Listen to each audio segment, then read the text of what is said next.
So today we're going to talk about donor advised funds. I've received a couple of emails from folks asking about these. Since we're in December of 2015 and donor advised funds are one way to give to charity, pretty unique way actually. If you've never heard of them, I think you'll find them quite fascinating. My wife and I have had one for a number of years at Vanguard, and I'm going to talk to you about what they are, how they work, the pros and cons, why you might want to use one.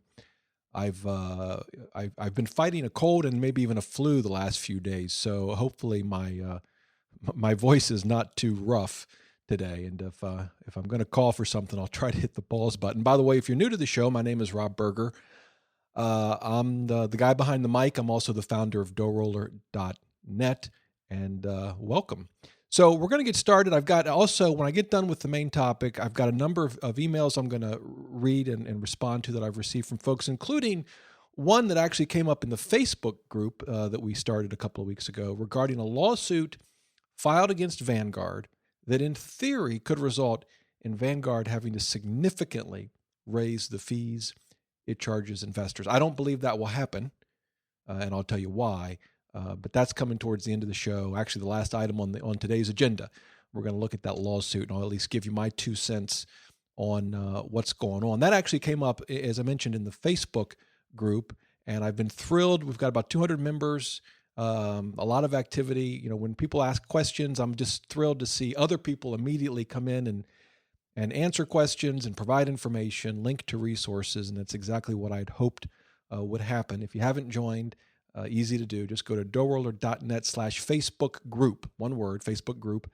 That will redirect you to the group page on Facebook. You can join it, and there you go. If you haven't already, you can also join the newsletter. It goes out every Saturday at 7 p.m., and that's where I link to all the content we've published for the week, as well as I usually have a book each week that I'm reading that I put in there. I try to have some sort of tool or app or resource that's useful for you to helping you manage your money that I'll include in there. And I also include links from around the internet to articles that I just think are helpful, useful, interesting when it comes to money.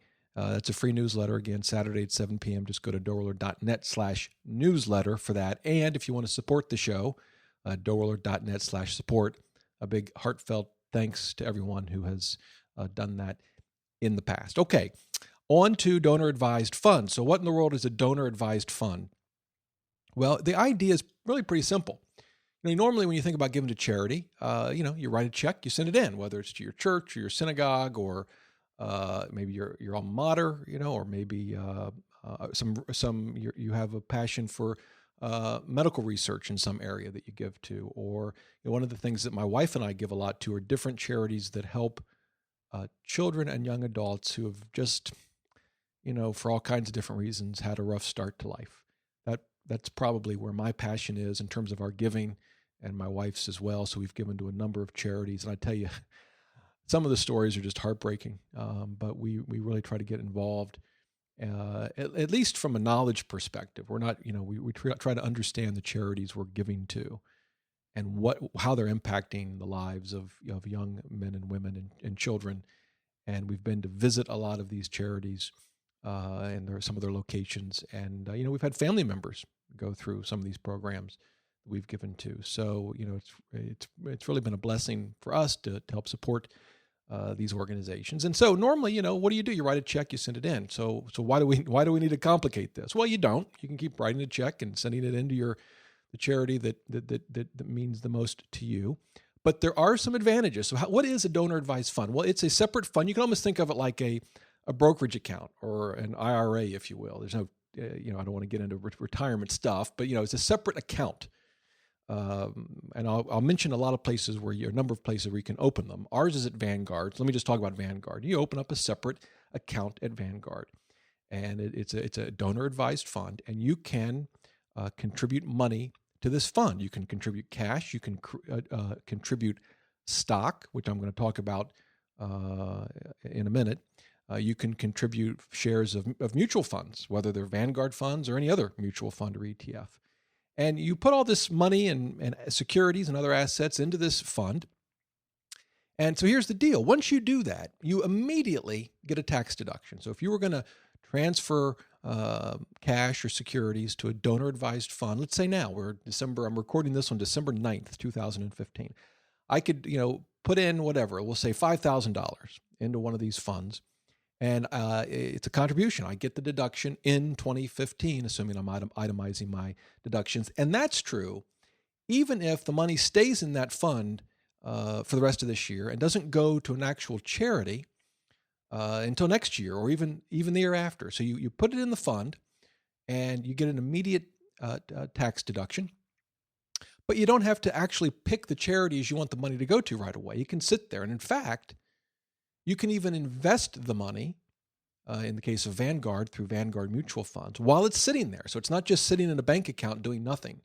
You can pick, with some limitations, but you can pick how the money is invested. And while it's sitting there, while you're deciding where you want to contribute the money, it earns, hopefully, a good return. Of course, if it's in stock mutual funds, it can, in the short term, lose money, but over the long term, it shouldn't do that. And until you actually make, they call them grants, to the charities of your choice, it sits in the donor-advised fund, making money.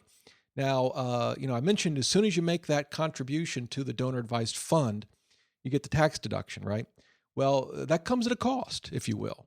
What's the cost? Is there a catch? There's always a catch, right? There's no free lunch. The catch is it's no longer your money, right? You can't call up Vanguard and say, hey, I made a contribution to the donor-advised fund a few months ago. I've changed my mind. I'd like my money back. They would say, sorry, we can't give it back to you. It's no different than if you had given it directly to a charity. They're not going to give the money back. Once you contribute the money or securities, stock, mutual funds to a donor-advised fund, it's gone. It's no longer yours. It now belongs to this fund that you've set up. And so once you've donated it, again, you can pick with some limitations where it gets invested. And then when you're ready to make a contribution to, a cancer research charity or a charity that helps children or your local church or whatever, you can log in online and fill out a very simple form. In the case of Vanguard, I'm sure it's simple on the others that I'll talk about a little bit later. And it's all online. You tell them I want to give whatever the amount is to this charity, and they will make the contribution on your behalf. It's as simple as that. Now, at this point, you say, okay, I get it. It's almost like a foundation, really. That's right, it is. But why go to all this trouble? Why, why? It seems like a lot of work when I could just make a contribution to my charity. Why set up this donor-advised fund, even if it's relatively easy to do and you can do it online? Why bother? Well, great question. And there are a number of reasons why. A number of advantages to a donor-advised fund. The first one, and this was the primary reason that my wife and I set one up, it's very easy to contribute securities, whether you're talking about individual stocks, shares of mutual funds. It's very easy to contribute those to a donor-advised fund, whereas it may not be so easy to contribute securities to a specific charity. So with a charity, particularly for smaller ones, they might not even be set up to take securities. I mean, legally they could do it, but particularly for smaller charities, they just may not have the infrastructure. What are they going to do? You want to send them shares of Apple? we don't have a brokerage account. We don't have anyone to manage this. Do we sell it right away? I don't know. What do we do with this? Very large charities can handle that, but a lot of charitable organizations can't. With a donor-advised fund, what happens if I want to contribute shares of Berkshire Hathaway, which is probably what I'm going to do later this month? I do it online. They take the shares, in my case, out of my Vanguard brokerage account, and they sell them. They take the cash, they stick it in the donor-advised fund and into the investment model that I've chosen, which is basically Vanguard mutual funds. And then when I'm ready to make a grant down the road, my wife and I are, they'll actually send the charity cash, right? So they're not going to send the charity my Berkshire Hathaway stock. They're not going to send the charity the shares of whatever mutual funds I'm invested in the donor advised fund. They're going to cash out and send the charity a check, or do it electronically. So the charity gets cash, obviously the easiest form of value for the charity to handle. They don't have to worry about handling individual shares of a stock or a mutual fund. But it's very easy for me to contribute securities. And that was the big reason for my wife and I. We wanted an easy way to contribute securities. Now, at this point, you're saying, well, I don't get it, Rob. Why do you care about, if you want to give Berkshire Hathaway stock to a charity, why don't you just sell it and give the cash? Why do you have to go through this donor-advised fund? Well, this is the key. And this is probably the most important part of this podcast, I'll venture for most folks. So here's the deal. Let's imagine I want to give, I'll just make up a number. I want to give $10,000 to a charity. And so I've got $10,000 of Berkshire Hathaway stock. Now let's imagine I paid $5,000 for it, many years ago, and it's doubled in value. Now, if I sell the stock, I'm going to get hit with a gain, right? A taxable gain of $5,000. I'm selling it for 10. My tax basis, what I paid for it is 5. The gain is 10,000. So I sell the $10,000 in Berkshire Hathaway stock. I've got to pay capital gains on 5,000. And at that point, either give the charity less money because I got to pay these taxes, or add some additional money to make up for those taxes. Pay the taxes out of some other my checking account or savings account. But I'm still, no matter how I do it, I'm going to be hit with those taxes. If you give the Berkshire Hathaway stock directly to the charity, you don't cash it. You don't sell it and take the cash. You actually donate the shares themselves. You don't get hit with the capital gains tax. I can take the full $10,000 deduction. That's what I contributed, $10,000 worth of, in this case, Berkshire Hathaway stock.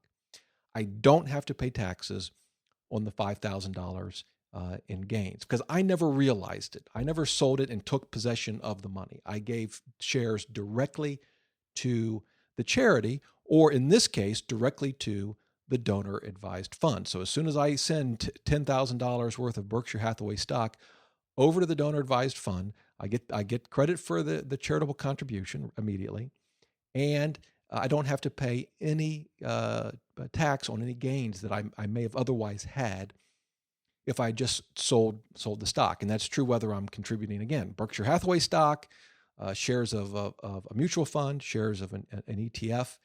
That was the big advantage for us. We could contribute stock or other securities that had appreciated. It was very easy to do it online, just takes a couple of minutes. It's helpful for those charities we give to that maybe aren't as large and can't handle stock or mutual funds.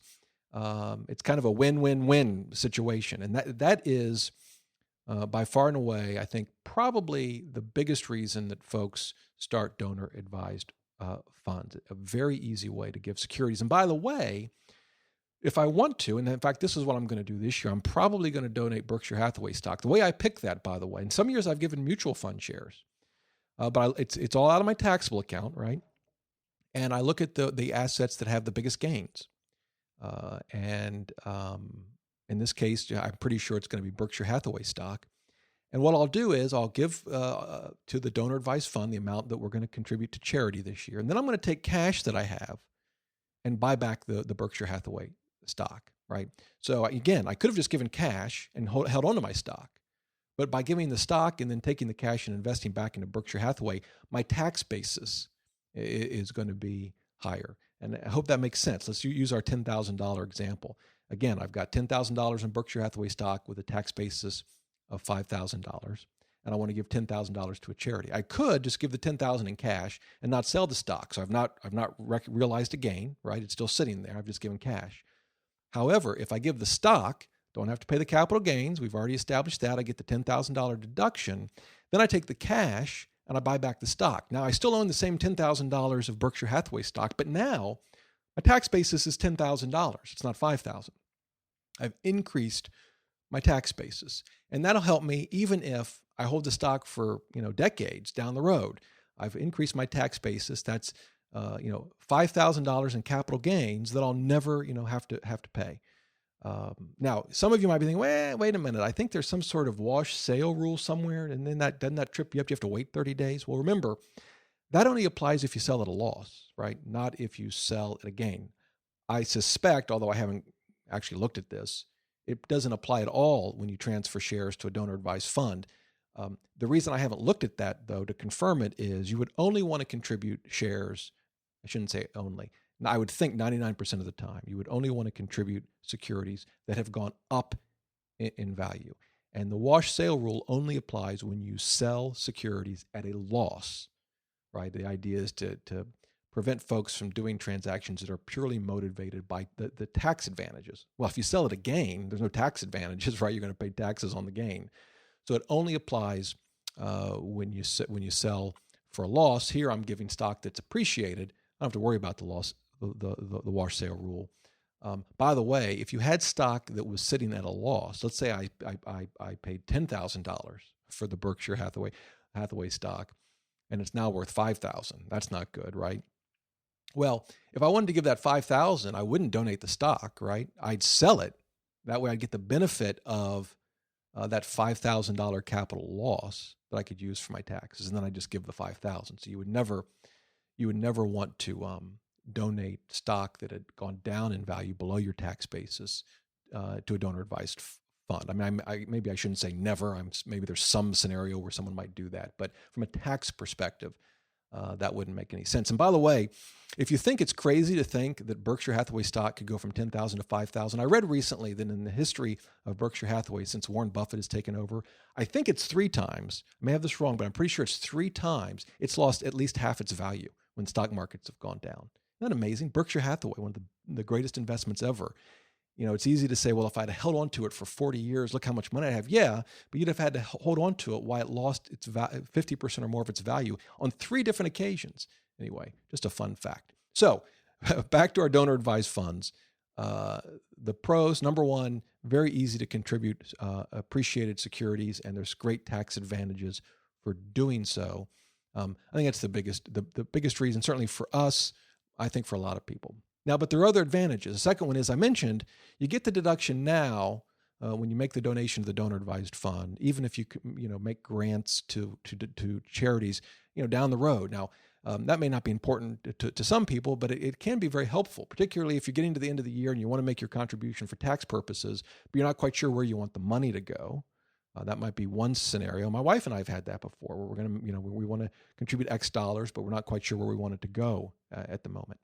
The other thing that people do is they let the money in their donor-advised fund actually build up, and they only contribute the earnings from it. It's kind of a way to sort of build a foundation, if you will. And you get to name these things. You can name them the Smith Family Foundation or whatever. And there are some rules on the naming conventions, but you get to name it. And so people like to build up assets in these funds, and then it sort of supercharges their giving down the road. Sort of, they think of giving not just on an annual basis, but sort of a lifetime basis. So that's a second advantage. You can let the assets grow and distribute earnings later, and part of the contributions as well, if you want.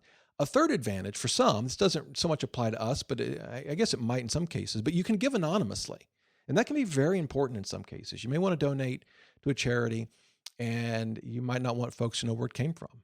And so, at least with Vanguard, I know there's an option when you make a grant. Do you want to give this anonymously? Do you want to indicate the name we gave our donor advice fund, or you could put something else in? But that's an option that you have, and that can be important in different situations where you want to give anonymously. So those are sort of I think the biggest advantages for a donor-advised fund. As I said, contributing securities and the tax advantages is probably our number one reason. Now, are there any disadvantages? Well, I mean, in some ways, yeah, I think there are. For one thing, it is just another hoop to jump through. Again, it's not easier than simply writing a check.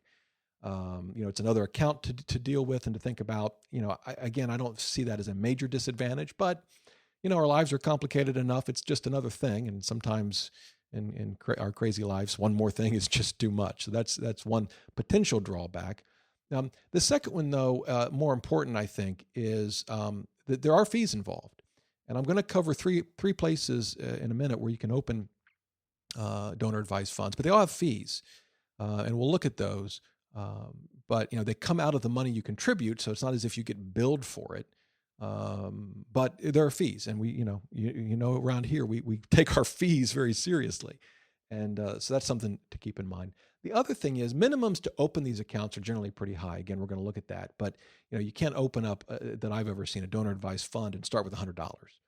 The minimums that are required, as you'll see here in a minute, can be a little prohibitive depending on kind of where you are financially.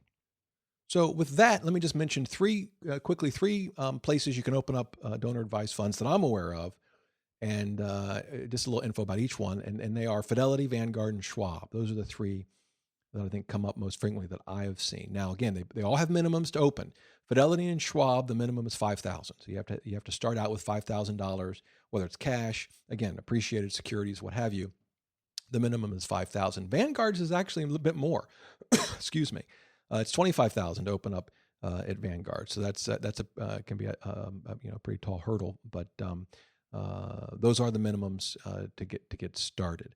Now, once you do that, adding additional funds, obviously the minimums aren't that high. I think for Schwab it's $500 to add additional funds. For Vanguard, I think to add additional funds down the road is $5,000 is the minimum. So again, that can be a hurdle for some folks. And then they also have minimum grants. For Fidelity and Schwab, the minimum grant is $50. So in other words, you couldn't contribute $20 to a charity. You'd have to contribute at least $50 for each donation that you make. Vanguard's minimum grant is $500. So those minimums may not be as big an issue, but again, the minimums to open a donor advised fund could be a sticking point right now for some. I know many years went by before my wife and I could get to that point where it made sense to open one up, and so keep that in mind. Now, fees are generally consistent, so they tend to all charge sort of an administrative fee, and then of course you have the fees for whatever you invest in. The administrative fees that I've seen tend to be all pretty much the same between Fidelity, Vanguard, and Schwab, and they start at 60 basis points on amounts up to, I believe, $500,000 in the donor advised fund. But by the way, I mean, there are some families, where they have millions of dollars in these donor advised funds. So these can get quite large for families that are very wealthy. So the fees go down, and they can go down significantly with larger amounts. But for the first $500,000, it is 60 basis points. Again, that comes out of the contributions, and that's something to think about, because that's not insignificant. And ultimately, we want this money to go to good causes and to help people. So that's probably for me, that's the biggest downside. And one of the things that does, by the way, is motivates you to make the grant sooner rather than later. And then, of course, you pay the fees on whatever you're investing in. Now, in the case of Vanguard, as you know, their mutual funds are very cheap, which actually prompted that lawsuit we're going to talk about in a minute. Hopefully that doesn't kill the low-cost Vanguard setup. But, for Fidelity, Schwab, depending on what you invest in, you'll have the fees. Now, you could also, in some of them, open up a brokerage account and actually invest in stocks, in which case you'd have brokerage fees. I don't think you can do that at Vanguard. Actually, I'm not positive of that. I've never done that. We just invest in Vanguard mutual funds in our donor advised fund. So, but fees always important. So keep an eye on that. Now, I will say, in terms of the actual, I can talk about experience from Vanguard in terms of using the site, and they have a separate site. It's not the Vanguard.com site. It's actually, let me pull it up right now as I'm recording this. Yeah, it's vanguardcharitable.org. But you can find Fidelity's and Schwab's. Just, Fidelity Donor Advised Fund in Google, or Schwab Donor Advised Fund, you'll find it. Vanguard's is vanguardcharitable.org. And that's one we use. Particularly if you've got a Vanguard account, it's very easy to move Vanguard securities or securities in a Vanguard brokerage account over to your donor advised fund. You do it all online. There is some paperwork, though, that you may have to fill out, particularly with stock, and depending on the amount you're sending over there. So don't wait until the last minute. I'm already kind of a little antsy that I've waited till December 9th, and in fact, I'm going to go ahead and make the contribution probably as soon as I get done recording this podcast, in case there's some paperwork that I have to fill out. So you keep that in mind if you're the kind of person that waits to the last minute in the calendar year to make contributions to the donor advised fund. In terms of grants, I found it to be very easy. They have an entire database because all of the charitable organizations that qualify under the IRS code, they have databases of this information, and so it's generally pretty easy to find the charity, even obscure charities that may not be as well known. And I found Vanguard's system of locating those charities online when you go in to make the contribution, it'd be very easy. You can set up one-time contributions, or you could even set up, ongoing contributions if you wanted to give money, say monthly or quarterly or annually. You could automate that as well. So I found Vanguard pretty easy to use. So there it is. That's the donor advised fund. Not particularly complicated. Again, for us, the biggest advantage is contributing appreciated stock and other securities. But there are other good reasons you might want to think about a donor advised fund. If you have any questions about it, don't hesitate to shoot me an email, dr@doughroller.net, or better yet, join the Facebook group, doughroller.net/Facebook group, and ask your questions there where other folks can chime in. All right. Let's move on to the listener mailbag. So I got, I'm going to respond to 2 emails that kind of covered the same topic. So I'm going to read them both, and then we'll get to the Facebook group question about the Vanguard lawsuit. So the first email comes in from a listener named Rick. He says, "Hi, Rob. I just discovered your podcast and have been listening to old episodes daily. I have a question I think would be interesting to discuss on the air if you have the time. I lived outside the U.S. for about 10 years, from 2003 to 2013, and missed the entire economic crash that happened here. I was living in China, so the world news I was able to see was very restricted, and I didn't even know it was happening." That's just remarkable. Anyway, now I'm back in the U.S. All that I ever hear about is how bad everything is. There's no jobs, stocks are too high, there's wars in the Middle East, terrorism, real estate is in another bubble, interest rates are too low, Europe is in trouble, on and on and on. Is this just the fault of the media, or are things really that bad? I came back to the U.S. and started a business that grossed $250,000 in its 3rd year and have invested a lot of money in the meantime. I'm doing great. Am I just a lucky person? I'm 30 years old, so I don't really have any other time periods to compare as far as mood in the U.S. and world. I'm interested to hear what you think about the current state of the economy and world in comparison to other decades. Are people always just looking for something to complain about, or is the entire world really in a slump? It's difficult to think about something objectively while you're living through it. Great question, Rick. And then the second email, related, kind of touches on the same topic, is from a listener named Anna. She says, "Lately, I saw and heard too much about the U.S. economy that collapsed from a Mr. James Dale Davidson. Of course, he wants to prove his correction to sell his strategic investment newsletter. Is he trustworthy?" Okay, let me kind of interpret that. I guess this James Dale Davidson, I've never heard of him, has a newsletter. And from what I can tell from Anna's email, he's sort of predicting gloom and doom. And she wants to know, is he trustworthy, and what should we think about that? So kind of related questions, and I thought I'd cover them both. So let me kind of start with Anna. So first of all, I don't know who James Dale Davidson is. I have no idea if he's trustworthy. I have no idea if his investment newsletter is good, bad, or otherwise. I have no opinion on him or his newsletter at all. However, there are plenty of people out there selling gloom and doom. The currency markets are going to crash. Hoard gold and silver. Commodities are going to crash, or they're going to spike. And the world as we know it's going to come to an end. These kinds of predictions have been going on for millennia. I mean, thousands of years. I mean, in different forms, of course. There's nothing new. And if you keep predicting the same thing over and over and over again, eventually you'll be kind of right. It's like a broken clock is right, tells the right time twice a day. It's the same thing. Eventually we'll have a down market. Eventually something really bad will happen. And then it'll get better. And then something bad will happen. And then it'll get better. I mean, if you think back in our history, starting with, let's just say, the stock market crash of 29, what have we gone through as a country since then? Well, the Great Depression, right? World War II, Korea, Vietnam, a terrible economy in the late 70s and 80s. I mentioned, and I actually posted a picture of this on the Facebook group, a news article from, I think it was 81, where a bank had quote unquote cut their prime rate to 19.5%. And today we can't even really fathom that, right? There were lines for gas, which I remember, and inflation was through the roof, and people couldn't afford homes because the mortgage rates were just astronomical. And we had the terrible crash of 1987, 9/11, for goodness sakes. I mean, how awful was that? I mean, those of us that were here then, I mean, it's kind of like, where were you when President Kennedy was shot? Now it's, where were you in 9/11?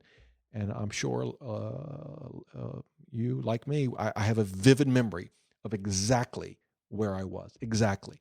I was in my car, leaving the gym, headed to the courthouse because I was on jury duty. Oddly enough, yes, they picked a lawyer to be on jury duty. I don't know, why, but the lawyers picked me for a case. And then we were in the jury room on a break when the judge came in and said the World Trade Centers had fallen. I mean, it's just, kind of memory you never forget it. So, we've gone through all of these things. We went through the housing market crash and the financial crisis of what, 08? I guess it's the housing market crash probably started in 07, 08, 09. So these things happen. And we also have very good times. It troubles me, and I don't know if this is the case with this Mr. Davidson, that the people that preach doom and gloom. I think we need to be realistic about the world we live in, the life that we have, and that there will be good times and bad times. But if someone's preaching doom and gloom and at the same time trying to sell you something, I would be very, very cautious. Now, Rick's email, kind of related, but a little different. Here's my take on what's happened. And I've seen this with a lot of politicians in particular, and I won't name any politicians.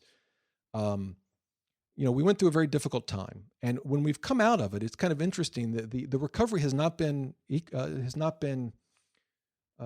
equal, if you will. Not everyone has recovered the same way.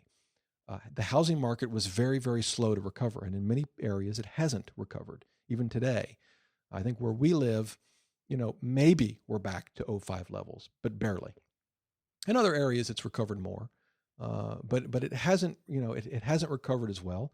We've gotten our unemployment rate down to 5%, but our labor participation rate, the number of people, the percentage of people that are actually working, quite low, much lower than it was, say, in 07 or 08 before the crisis hit. We can't seem to generate enough inflationary pressure and gross domestic product to raise our rates beyond 0%. The Fed's they'll raise the rates to 25 basis points here in a couple of days. Europe, in many places, they have negative interest rates, and Europe is, teetering on deflation. And so at the same time, our stock market has done exceptionally well. And the result is, by and large, the wealthy have benefited more from the recovery than everyone else. And I think that it creates a lot of discontent. And I think a lot of politicians take advantage of that. And they sow a seed of discontent because it suits their worldview. It certainly suits the policies that they want to pursue. And so, you hear a lot about the economy and the system's rigged, and the deck is stacked against the working class, or the 99 percenters, or whatever. I just don't buy that. For one thing, I think the issues are temporary. There's no question the stock market will eventually come down. It's just a question of when. And there's no question that housing eventually will continue to recover. I don't know how or when. But it reverts to the mean. But I do think that a lot of folks in pretty powerful positions have done a lot to try to convince us that the American dream is dead. And they've done so to, I think, achieve political agendas. And again, I won't name politicians. I won't name parties. It's a lot of different people. It's not, any one person. And so I think a lot of people buy into it, and it discourages a lot of people. And in fact, as we go into the next presidential election, I'm looking, again, across party lines at the moment. I'm just looking for someone to encourage us, right? Someone, I don't want someone who's out of touch with reality, but I want someone who's going to be the president of the United States of America, whatever party they come from. Deal with issues, and certainly we can always improve things. But I think things are a lot better than a lot of leaders want us to believe. Now, we certainly have our challenges, and I've just named a whole bunch of them. For one thing, our population is aging, and that's one of the reasons our labor participation rate is down. It's not the only reason. It's one of the reasons. And that, long term, that could create issues. We also have a lot of unfunded liabilities, mainly medical, in the form of Medicare. Social Security is a much easier issue to deal with. But going down the road, if you project out 10, 20, 30, 40 years, we're certainly going to have some challenges there. But I think by and large, the economy right now is okay. It's not, is it great? No, the recovery has not been great. People living below the poverty line, it's actually higher now than in 07, 08. And in fact, it's currently at one of the highest rates in decades. And that's concerning. So no, things aren't perfect, but by and large, I think they're a lot better than a lot of folks would have us believe. And I think the potential that we have as a country is enormous. And I think if we can just get the right leadership, and it's not just at the presidential level, it's at all levels, that hopefully we can get a different message. But I do think the negative message is out there. And Rick, to answer your question, I think it affects a lot of people, and it's hard when you hear it. You hear it long enough. It's hard for it not to affect you. I'm not a believer. I think our country's greatest days are ahead of us. I think we have our country of great potential, in part because of our freedom and our ability to compete, our ability to innovate and to create. I can't think of another country where you have a greater opportunity to go to school, work in a career of your choosing, start a business if you want, and I think that's just one of the many things that makes this a great place. So there you go. That's my take. I guess I'm more optimistic, Rick, than many other folks, but not unrealistic. We certainly have, they like to call them headwinds, and we have some headwinds. There's no doubt about that, but I think things are much better than some would have us believe. That's my view. If you want to voice your own view on that, join the Facebook group and share your thoughts. Okay. On to the Vanguard lawsuit. What in the world is going on with Vanguard? So here's the deal. There was a lawyer, a tax lawyer, that worked at Vanguard. His name, David Dannon. I'm looking at a picture of him in an article. And this is my understanding. This is based on articles I've read from, one is from Newsweek, obviously a reputable source. One is from a Philadelphia paper. And, of course, Vanguard's out of Pennsylvania. Apparently, while he was a lawyer at Vanguard, he was a tax lawyer at Vanguard. While he was there, he used his position, according to this Philadelphia article. I'll read it to you. He used his position to obtain confidential information against his employer and filed a whistleblower lawsuit. Now, okay, well, what is it that Vanguard allegedly did wrong? So this gets really, really complicated. It deals with the IRS code. So there you go. That's probably all you need to know. I am not a tax lawyer. I am not a tax expert, but I will give you my rough take on this. There's a provision in the IRS code.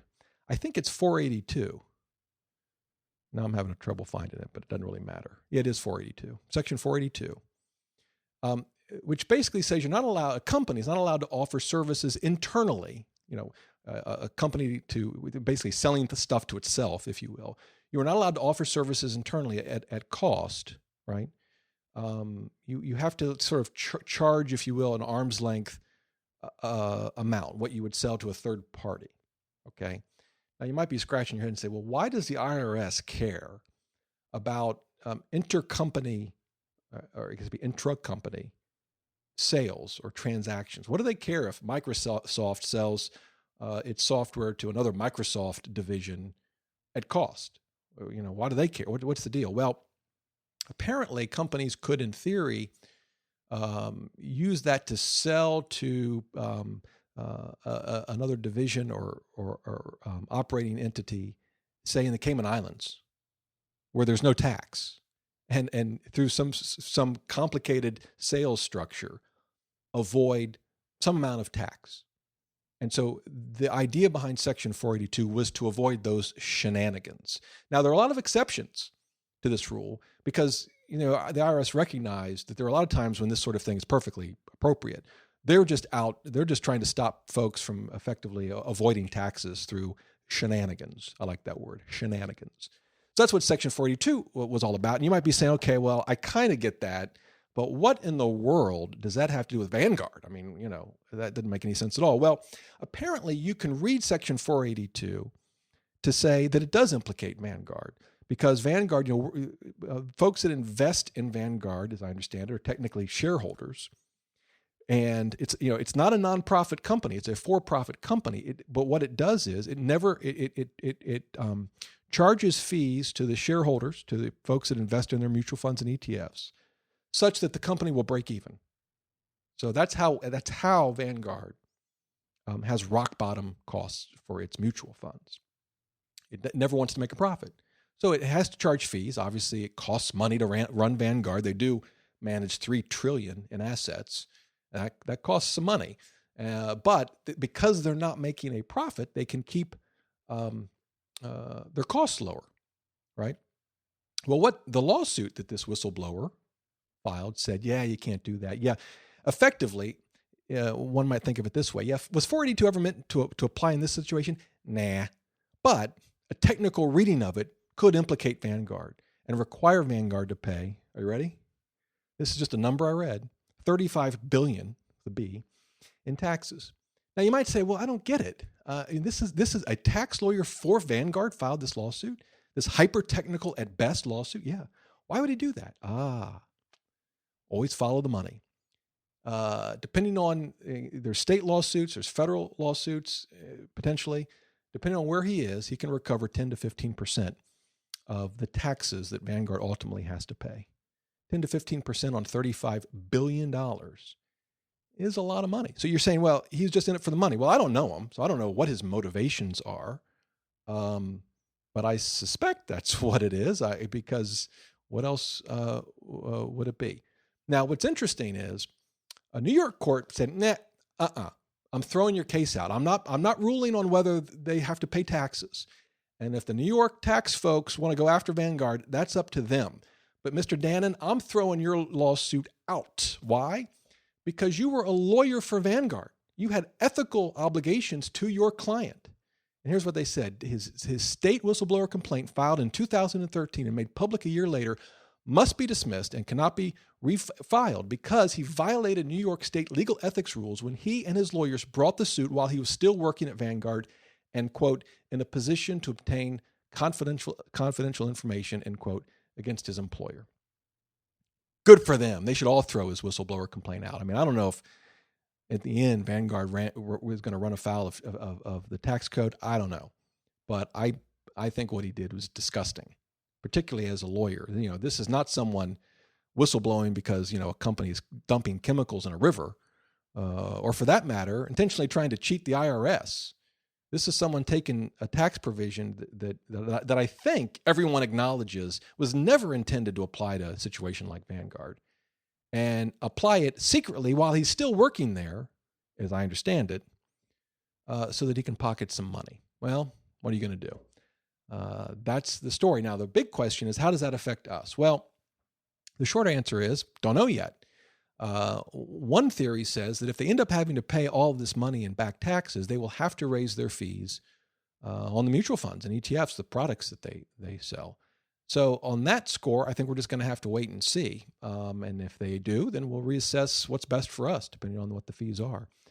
A lot of people think that it's very possible Congress could step in and amend Section 482 to effectively say, yeah, everyone knows this isn't what we intended, and so we're just going to make that crystal clear. This is not what we intended. Whether that will happen, your guess is as good as mine. For now, I'm not doing a thing. There's no reason to take my money out of Vanguard. Fees haven't changed. As a owner of Vanguard funds, I'm not personally liable for the taxes. So it's not as if they can dip into my account and say, sorry, we've got to take 10% of everyone's retirement to pay these taxes. They can't do that. But could they, in theory, down the road have to raise fees? In theory, they could. I suspect that won't happen. I just think a different kind of resolution, if one is even needed, will occur. That being said, apparently they did pay some taxes to the state of Texas, and this Dannon character got his whistleblower fee. I think he got $114,000 is what I read somewhere. I may have that wrong, but I think it was $114,000 in the state of Texas. So apparently there's at least some potential merit to the suit that he has filed. So there it is. That's the best information that I have. I am going to be monitoring this.